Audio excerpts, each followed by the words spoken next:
D'accord, bonsoir à tous. Désolée pour ce petit problème technique. Donc, nous allons vous parler d'un cas où Hussein et moi qui a posé pas mal de têtes à nos collègues étrangers et c'est la raison pour laquelle ils nous l'ont soumis pour avis. Donc, il s'agissait d'une patiente, donc pour les symptômes cliniques qui nous ont été soumis dans un premier temps faisaient état du fait qu'elle se plaignait d'épisodes récurrents de céphalée qui ne cédaient pas malgré des traitements symptomatiques. Elle avait des douleurs corporelles généralisées avec des fréquences vraiment très élevées, une intensité des symptômes qui se sont augmentés les semaines précédant son arrivée à l'hôpital.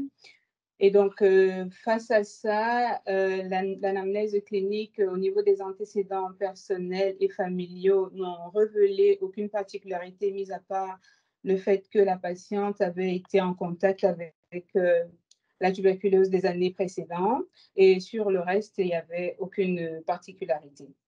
L'examen physique et neurologique également était sans particularité.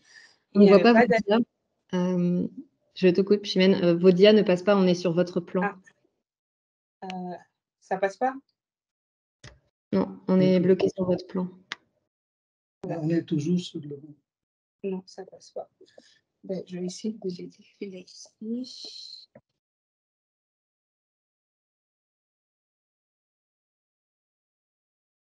Je vais essayer de repartager.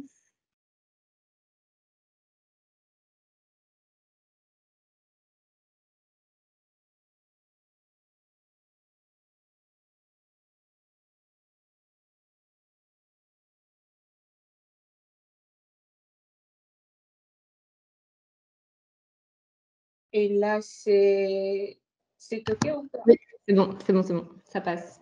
D'accord, OK.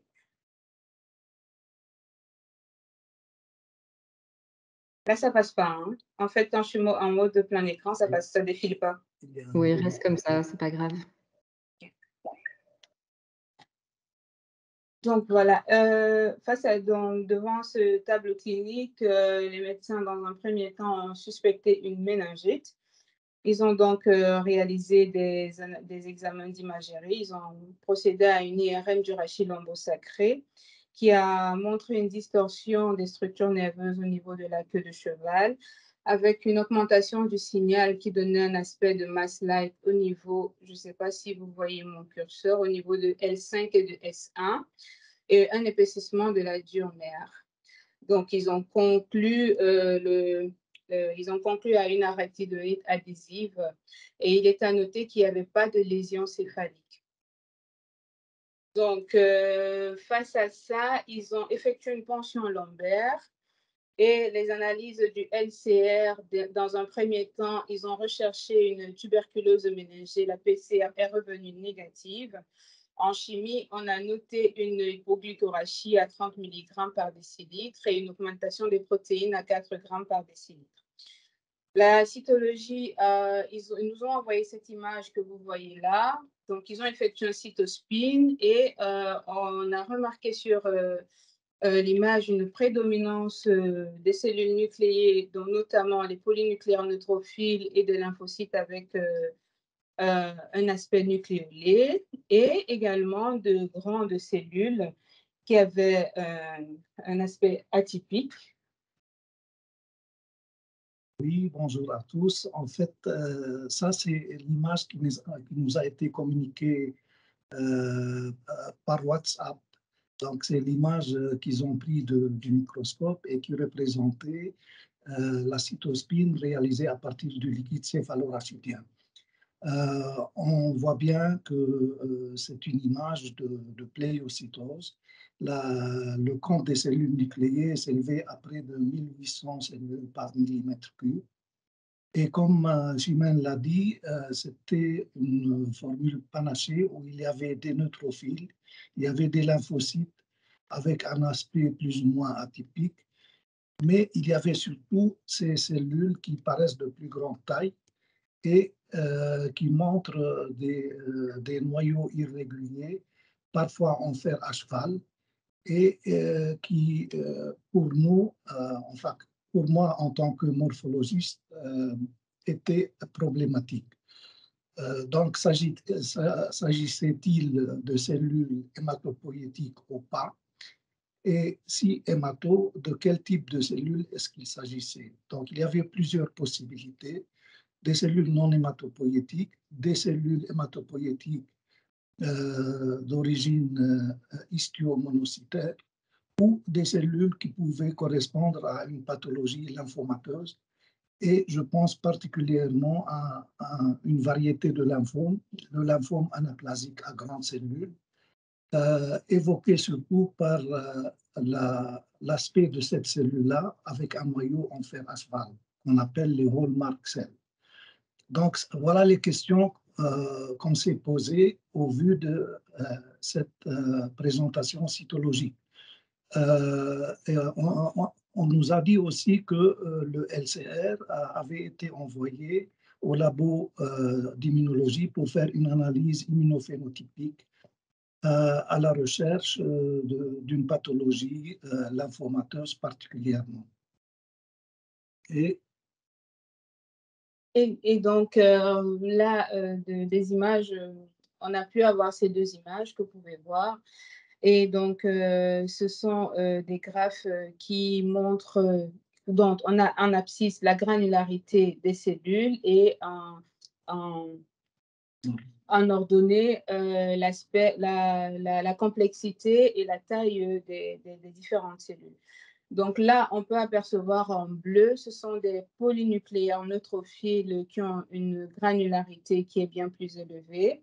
Et là, on voit la population en rouge, ce sont des lymphocytes.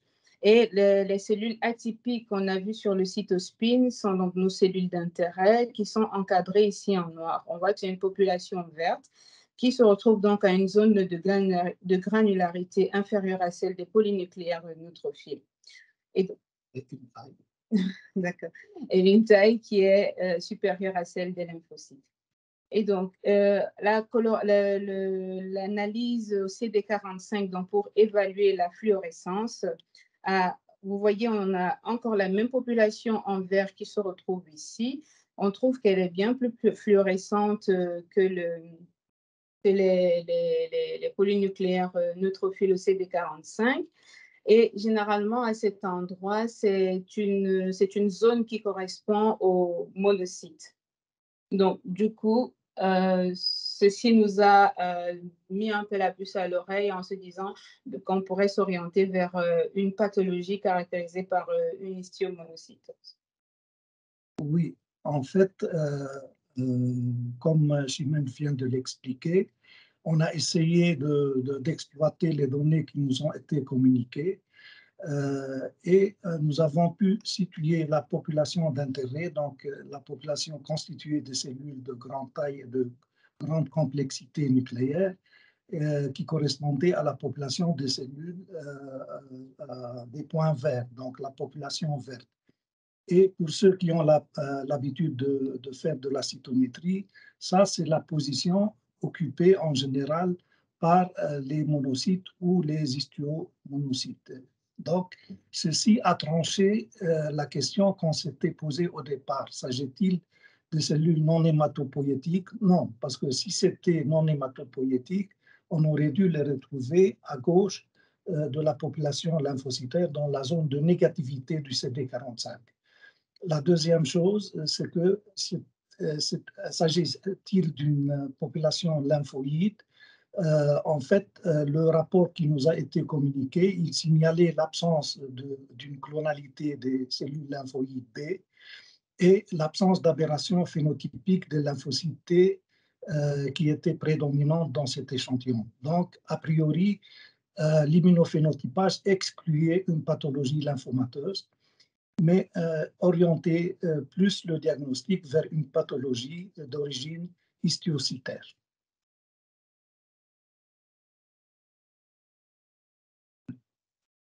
Et donc, par la suite, on leur a demandé un peu plus d'informations. Ils nous ont envoyé une seule lame, qui était colorée à l'hématoxyline éosine.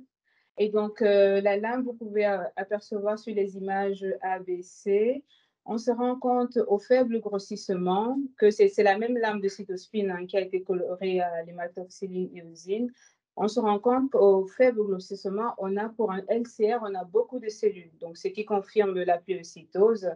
Donc, sur l'image A et B, et par la suite, sur l'image C, on se rend compte qu'on a deux éléments d'intérêt. Vous voyez, on a une grande cellule au centre et on a des cellules autour. Ce sont des lymphocytes qui forment une sorte de couronne qui gravite autour de cette cellule. Et donc, du coup, la cellule au milieu, c'est une cellule monocytaire qui par la suite, donc, c'est toujours la même coloration. Vous voyez que dans un processus plus avancé, on voit vraiment que ça forme une très bonne couronne autour de la cellule qui a grandi et donc qui est passée au stade de macrophage. Donc, ça forme un satellitisme autour.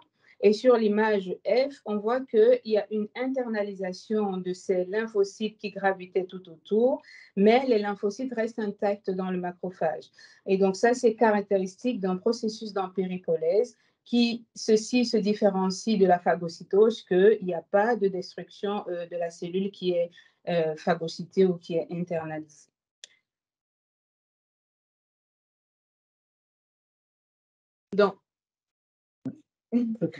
Donc, face à ça, on s'est dit, on avait déjà une petite idée du diagnostic, mais il fallait demander davantage des analyses supplémentaires pour confirmer justement ce diagnostic qu'on suspectait.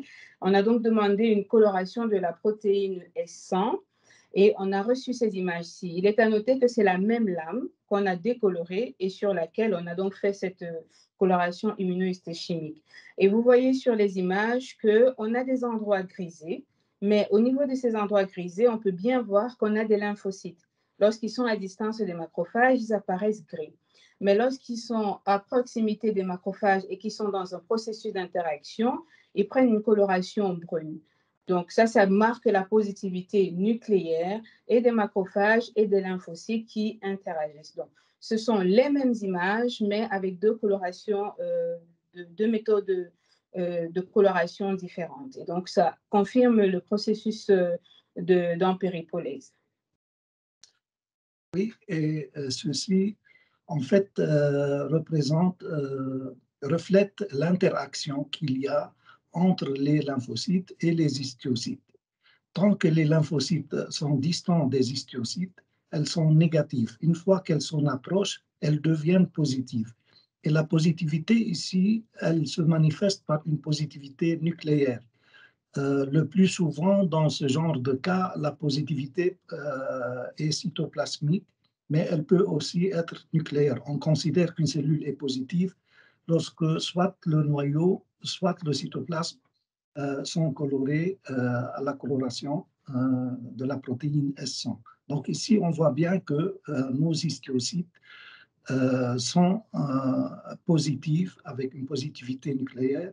Cette positivité affecte également les lymphocytes qui sont proches de ces histiocytes et reflète l'interaction qu'il y a entre ces deux types de cellules, d'où le titre de notre exposé, quand les cellules interagissent et nous donnent des maux de tête. Parce que c'était vraiment le cas, que ce soit sur le plan clinique et que ce soit sur le plan diagnostique. Ce n'était pas facile. Maintenant, est-ce que ça suffit pour établir le diagnostic?